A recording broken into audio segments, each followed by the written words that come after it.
I am looking at this. For me, I have a clear balance. I am an opponent of these thoughts that drones will replace people now. I am categorically against this. No, they will not replace them. And in my understanding, one should in no way even go down that path.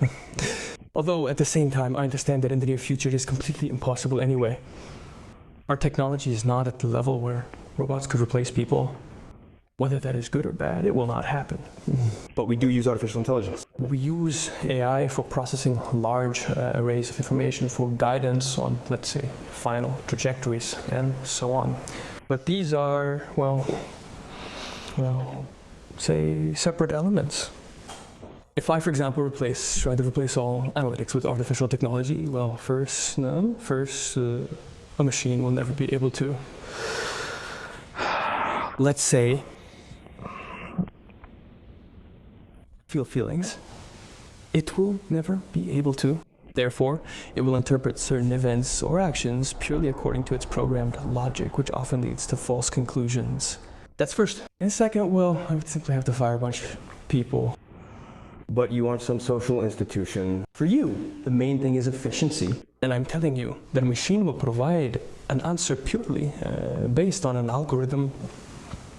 But how, for example, would you use an algorithm to evaluate the decisions of many Russian leaders, for instance? Well, they are completely illogical. They are illogical. So how would you evaluate them? Illogical decisions, including those of Putin. Many of their decisions are illogical there. Well, for example, they aren't emotional. They are just, they are different.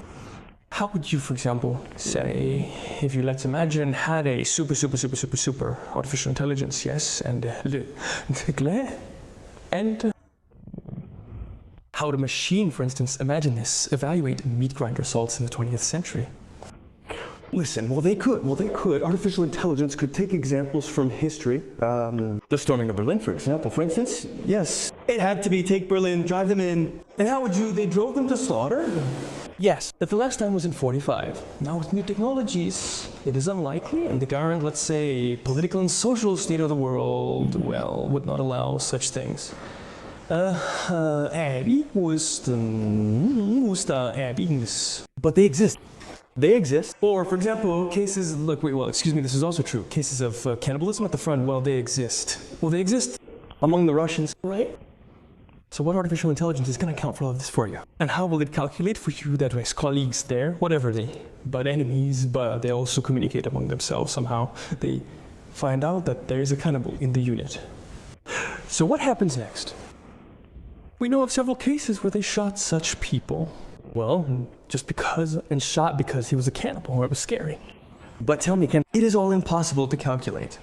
Cannibalism in the Russian army, is it because of starvation and lack of products? At the front? Yes, at the front. There were cases we know when we even had one cannibal in captivity, sitting in a general cell, and then he was put in isolation. So he wouldn't eat anyone? No, they kept him separately and took turns, so you understand, well, they talked to them, and then psychologists talk to them. They say, well, it's kind of scary, and that one is offended.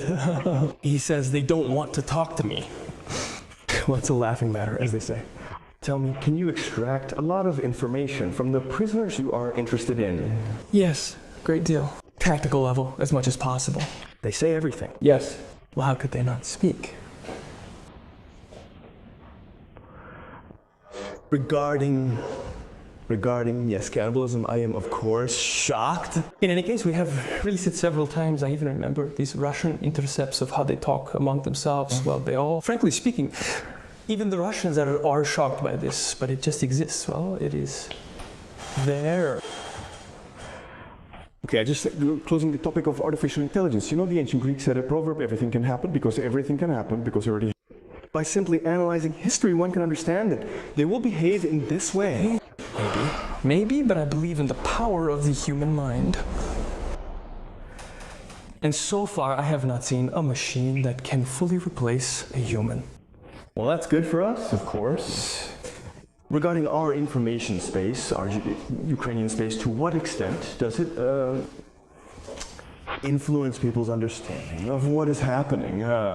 We began to talk, you and I. The information space during wartime by the way, for any country, is another dimension of the combat zone, just an informational one. Yes, it is a world of disinformation and the fight against it. Essentially, everything else can be discarded. Who is winning? Let us assume that we are. Yes. What needs to be done for you to confidently say, no, we are beating vampire? As I told you about half an hour ago, I repeat, history will put the dots on the I's.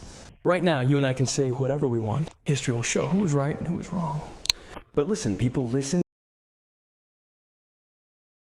Russia is not a state.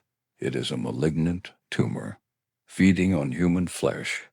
You don't negotiate with a cancer, you excise it.